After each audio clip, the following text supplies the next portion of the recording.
TV, सच सबसे आगे।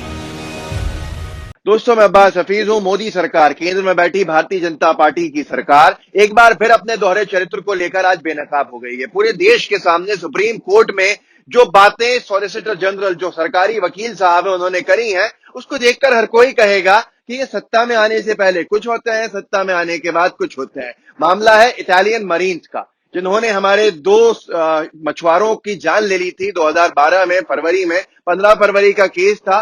दो मछुआरों पे अंधाधुंध फायरिंग करके उनको मार डाला था इटालियन मरीन्स ने, केरला के तट के ऊपर। बहुत हंगामा हुआ था, गिरफ्तार कर लिया गया था और उन पे केस चला था, ट्रायल चली थी भारत में। वो जेल में बंद थे, फिर उनको बेल दी गई थी। जिसके बाद से मोदी सरकार, नरेंद्र मोदी जी ने, मोदी सरकार तब थी नहीं, मोदी जी ने हंगामा खड़ा कर दिया था। कहां पर? भारत में चुनावी सभाओं के अंदर मोदी जी सवाल करते थे यूपीए सरकार से, कांग्रेस सरकार से, खास तौर पर सोनिया गांधी जी से, कि बताएं मैडम के इटालियन मरीन्स जो है वो किस जेल में बंद है, उनको भारत सरकार कब वापस लाएगी। मैं आपको कुछ उनके ट्वीट के स्क्रीनशॉट्स दिखाता हूं, आपको समझ में आ जाएगा। और अब जो कह रहे हैं इसके बिल्कुल अलग है। ऐसा लग रहा है बहुत ही करीबी मित्रता है इटली से, कि जिस तरह से इटालियन मरीन्स के साथ व्यवहार चल रहा है।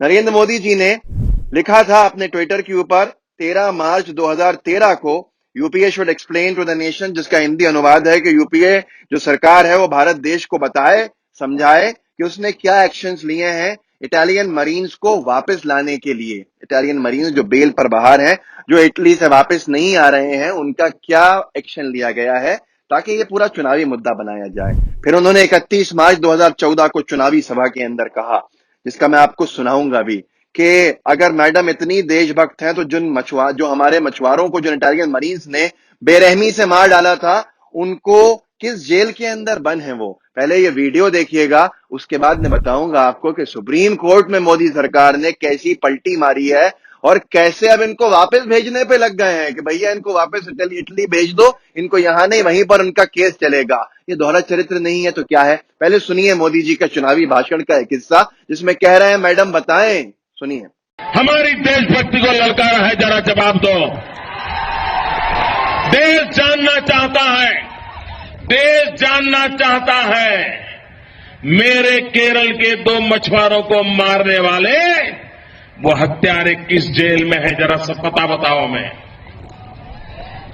पता बताओ। अब दोस्तों क्या हुआ, आपने सुना ये कितना जबरदस्त इनको चिंता थी मछुआरों की जान की, हमारे मछुआरों के कातिल की। आज ये सत्ता में है, ये सरकार में है, और मोदी सरकार आज कोर्ट में, सुप्रीम कोर्ट में अर्जी लेके गई ये कहने के लिए कि साहब सारे केसेस जो इटालियन मरीन्स के हैं वो बंद कर दिए जाएं यहां पर, क्योंकि उनका जो अब केस चलेगा वो तो इटली में ही चलेगा अंतर्राष्ट्रीय कोर्ट के हिसाब से, हमारे यहां से बंद कर देना चाहिए। चीफ जस्टिस ऑफ इंडिया सुन रहे थे और उसके ऊपर इनकी तरफ से तुषार मेहता साहब प्लीड कर रहे थे, कह रहे थे कि साहब केस बंद कर दीजिए। मतलब मोदी सरकार चाहती है केस बंद हो जाए। जिन्होंने हमारे मछुआरों को बेरहमी से मारा था उनके ऊपर जितने केसेस चल रहे हैं अब ये इटली में चले, हमारे भारत में सब बंद कर दिए जाए। जिसके ऊपर मैं पढ़ के सुनाता हूं। सुप्रीम कोर्ट ने सुनवाई करी इटालियन मरीन्स के केस की। यूनियन ऑफ इंडिया ने एप्लीकेशन फाइल की है, जिसके अंदर ये चाहा है कि ये सारे केसेस खत्म कर दिए जाए। उसके बाद तुषार मेहता साहब ने अपने जो सबमिशंस करे उसमें बोला कि साहब बड़ा एक अफसोस वाला एक इंसिडेंट हुआ था, जिसके अंदर ये सवाल उठ गया था कि भारत क्या क्रिमिनली प्रोसिक्यूट जो करता है, जो क्रिमिनल्स को प्रोसिक्यूट किया जाता है, क्रिमिनली प्रोसिक्यूट कर सकता है उन दो जो जहाज में सवार थे इटालियन मरीन्स, इटली के नागरिक, जिन्होंने हमारे दो मछुआरों की जान ले ली बीच में, समंदर के बीच में, क्योंकि वो थे। इसके ऊपर सीजेआई ने कहा, चीफ जस्टिस ऑफ इंडिया ने, बीच में नहीं थे, 100 नॉटिकल माइल्स की दूरी पे थे, मतलब बड़े करीब थे। तो उन्होंने कहा, तुषार मेहता साहब ने, ठीक है साहब समंदर में थे जितना कह रहे हैं। अब यहां पर मोदी सरकार की आप देखिए आगे आगे उन्होंने, सीजेआई ने, चीफ जस्टिस ऑफ इंडिया ने पूछा कि भाई जब आपने जो ट्रिब्यूनल का अवार्ड है अंतर्राष्ट्रीय कोर्ट का उसको कबूल ही कर लिया है, तो अब आप कहते हैं कि उनकी कंट्री में चले जाए, केस जो है इटली में चला जाए, लेकिन इससे कंपनसेशन का क्या होगा? वकील साहब जो आप सरकार की तरफ से पेश हुए हैं ये बताइए कि कंपनसेशन कहां मिलेगा? कंपनसेशन की तो बात ही नहीं की जा रही उस परिवार को जिन्होंने अपने परिवार के एक बहुत महत्वपूर्ण हिस्से को, महत्वपूर्ण लोगों को खो दिया। जिसके ऊपर दूसरा इश्यू बताया सुप्रीम कोर्ट में चीफ जस्टिस ऑफ इंडिया ने तुषार मेहता साहब को, मोदी सरकार के वकील साहब को, कि सुप्रीम कोर्ट पहले ये कह चुका है कि केस चलता रहेगा भारत में, तो फिर आप क्या कह रहे हैं यहां पर? अब यहां पर इन्होंने कहा कि भैया ये तो बहुत सख्त होगा। चीफ जस्टिस ऑफ इंडिया ने कहा कि ये एक विषय है कि यहां पर ट्रायल चल रही है क्रिमिनल कोर्ट की, जिसके अंदर जो विक्टिम के परिवार हैं, जो मृतक लोग हैं, उनके परिवार भी आ रहे हैं। जो नीचे ट्रायल चल रही है केरल में, आपने उनसे उनसे पूछे बिना आप कैसे आ गए यहां पर केस को विड्रॉ कराने के लिए? मतलब आपने एक स्पेशल एप्लीकेशन दायर कर दी, इतने ज्यादा ये लोग उत्साहित थे कि भाई इनको भेजा जाए। सुप्रीम कोर्ट ने कहा आपने एक एप्लीकेशन दायर यहां कैसे कर दी? नीचे के कोर्ट में जाइए, ताकि वहां पर जो परिवार के लोग हैं मृतक के, वो आपकी इस एप्लीकेशन को अपोज कर सकें कि मोदी सरकार अगर ये केसेस बंद करना चाहती है तो जिन परिवारों ने अपने साथ के लोगों को खोया है, वो परिवार आके अपोज कर सकें इस आपके विड्रॉवल एप्लीकेशन को। अब यहां पर उन्होंने कहा कि साहब वो तो ऑलरेडी पार्टी हैं। तुषार मेहता साहब ने कहा, मोदी सरकार के वकील साहब ने, परिवार के लोग पहले से पार्टी हैं, हम उनको कंपेंसेशन दिलवाएंगे। इटली ने कहा है कि वो कंपेंसेशन देगा, अच्छा कंपेंसेशन देगा, जिसके ऊपर ये कहा सुप्रीम कोर्ट ने कि हम जब तक नहीं सुनेंगे उन परिवार के लोगों को, हम कोई फैसला नहीं सुनाएंगे, केस चलता रहेगा। तो तुषार मेहता साहब ने कहा कि हम परिवार के लोगों को ले आएंगे। सुप्रीम कोर्ट ने, जजेस ने कहा कि आपको कंपेंसेशन अच्छा दिलवाना होगा। उन्होंने कहा हम वाजिब कंपेंसेशन दिलवाएंगे।